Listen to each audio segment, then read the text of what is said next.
ശരാശരി എൻ്റെ ഒരു ദിവസം എങ്ങനെയാണ് കടന്നു പോകുന്നതെന്നാണ് നിങ്ങൾ ഈ വീഡിയോ കാണാൻ പോകുന്നത്. അപ്പോൾ വേണമെങ്കിൽ ഒരു ഡേ ഇൻ മൈ ലൈഫ് എന്നൊക്കെ വേണമെങ്കിൽ പറയാം. പക്ഷേ എല്ലാ വീഡിയോസൊന്നും ഞാൻ എടുത്തിട്ടില്ല. അപ്പോൾ രാവിലെ തന്നെ കുറച്ച് പണികളൊക്കെ ഉണ്ടായിരുന്നു. രാവിലെ എണീറ്റ് ചായ കുടിച്ചതിന് ശേഷം അടുക്കളയിൽ കുറച്ച് പണി ഉണ്ടായിരുന്നു. അങ്ങനെ ഹെൽപ്പ് ചെയ്ത് കൊടുത്തു. അതെല്ലാം കഴിഞ്ഞിട്ട് നേരെ വർക്ക്ഷോപ്പിലോട്ട് പോയി. ഇപ്പോൾ വർക്ക്ഷോപ്പിൽ ഒരു വണ്ടി സെറ്റ് ചെയ്യാനും പണിയൊക്കെ ഉണ്ടായിരുന്നു. പെയിൻറ്റിങ്ങിന് വന്ന വണ്ടിയാണ്. അപ്പോൾ പെയിൻറ്റിംഗ് എല്ലാം കഴിഞ്ഞിട്ട് റീസെറ്റ് ചെയ്യണം. അപ്പോൾ ഞാനിപ്പോൾ ഇവിടെ എന്താ പെയിൻറ്റ് ചെയ്യുന്നതെന്ന് വെച്ച് കഴിഞ്ഞാൽ ഇപ്പോൾ മഡ്ഗാർഡ് സ്റ്റീലിൻ്റെ മഡ്ഗാർഡാണ്. അപ്പോൾ അവിടെ പെയിൻറ്റ് അടിക്കാൻ പറ്റില്ല. അപ്പം അടിഭാഗത്ത് തുരുമ്പുണ്ടായതുകൊണ്ട് തന്നെ പ്രൈമർ അങ്ങനെ അടിച്ചു കൊടുക്കുന്നത്. ഇത് പണികൊണ്ടിരുന്ന സമയത്താണ് വേറൊരു വണ്ടി വന്നത്.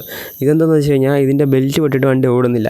അങ്ങനെ ഒരു ഓട്ടോയുടെ മുകളിൽ കയറ്റി വെച്ചുകൊണ്ട് വന്നതാണ്. ഇനിയിപ്പോൾ അതിൻ്റെ ബെൽറ്റ് മാറണം. ആ വണ്ടി അങ്ങനെ തള്ളി അകത്തോട്ട് കയറ്റി വയ്ക്കുകയാണ്. വണ്ടി സ്റ്റാൻഡ് ഇട്ടതിന് ശേഷം അപ്പോൾ എൻ്റെ ബെൽറ്റ് മാറണമല്ലോ. അപ്പം സൈഡ് ഡോർ ഇളക്കാനായിട്ട് ഞാൻ എൻ്റെ ബോൾട്ടും കാര്യങ്ങളൊക്കെ അഴിച്ച് നോക്കിയപ്പോഴത്തേക്കും ബെൽറ്റ് ഫുള്ള് പൊട്ടിയിട്ട് എൻ്റെ കമ്പിയും വയറൊക്കെ പുറത്ത് വന്നേക്കുന്നു. അതിനകത്തുള്ള ആ റബ്ബറിൻ്റെ കട്ടയൊക്കെ അരഞ്ഞിട്ട് എല്ലാം കട്ടായി പോയിട്ട് എൻ്റെ ഇടയിലോട്ടൊക്കെ കയറി. അങ്ങനെ പിന്നെ എൻ്റെ ബുഷൊക്കെ മാറേണ്ടി വന്നു. ഇങ്ങനെ വരാൻ കാര്യമെന്ന് വെച്ച് കഴിഞ്ഞാൽ ഇപ്പോൾ വണ്ടിയിൽ നിന്ന് എന്തെങ്കിലും ശബ്ദം വന്നു കഴിഞ്ഞാലും ശ്രദ്ധിക്കാതെ അങ്ങനെ ഇട്ടങ്ങ് ഓടിക്കും. വണ്ടിക്ക് ഇതുപോലെ എന്തെങ്കിലും കംപ്ലയിൻറ്റ് വരുന്ന സമയത്ത് അത് നമുക്ക് എന്തെങ്കിലും സിംറ്റംസ് കാണിക്കും. അപ്പോൾ നമ്മൾ ശ്രദ്ധിച്ചില്ലാന്നുണ്ടെങ്കിൽ ഇതുപോലത്തുള്ള അറ്റൻഡ് പണി കിട്ടും. അങ്ങനെ കിട്ടിയൊരു പണിയാണിത്. അങ്ങനെ വണ്ടിയുടെ ബെൽറ്റ് മേടിക്കാനായിട്ട് ഞാൻ പുള്ളിയുടെ നിന്ന് പൈസ മേടിച്ചിട്ട് പാരപ്പള്ളിയിലോട്ട് പോകണം. വണ്ടി കിടന്ന പഴയ ബെൽറ്റ് ഞാൻ എടുത്തിട്ടുണ്ട്. അപ്പോൾ അത് കാണിച്ചിട്ട് വേണം പുതിയത് മേടിക്കാനായിട്ട്.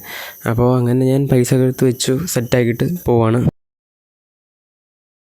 അങ്ങനെ പാരപ്പള്ളി എത്തി ആക്ടിവയുടെ ബെൽറ്റും മേടിച്ചു, ക്ലച്ച് ബുഷും മേടിച്ചു. അപ്പോൾ ഇതിന് ഏകദേശം 750 രൂപയെങ്ങാണ്ടായി. അങ്ങനെ ബെൽറ്റെല്ലാം ആ വണ്ടിക്ക് മാർക്ക് കൊടുത്തു തന്നെ പറഞ്ഞിട്ട് ആ ഒരു വീഡിയോ ഞാൻ എടുത്തിട്ടില്ല. അതിനുശേഷം വേറൊരു വണ്ടി വന്നു, ഒരു ഡിയോ. അപ്പോൾ ഇത് സ്വിഗ്ഗിയൊക്കെ കൊടുത്തൊരു ചേട്ടൻ്റെയാണ്. ഈ പുള്ളിയുടെ പ്രശ്നം എന്ന് വെച്ച് കഴിഞ്ഞാൽ എൻ്റെ വാൽവിൻ്റെ അവിടെ നിന്ന് ഓയിൽ ലീക്കായിട്ട് വന്നതാണ്. അപ്പോൾ എൻ്റെ ബീഡിങ് മാറിയാൽ മതി. അങ്ങനെ എൻ്റെ ബീഡിങ് മാറി കൊടുത്തു. അങ്ങനെ ആ ഒരു ചേട്ടൻ പോയി. അങ്ങനെ ഫുഡ് കഴിക്കാനായിട്ട് ഉച്ചയ്ക്ക് അകത്ത് പോയ സമയത്ത് അവിടെ പപ്പി കിടക്കുന്നു.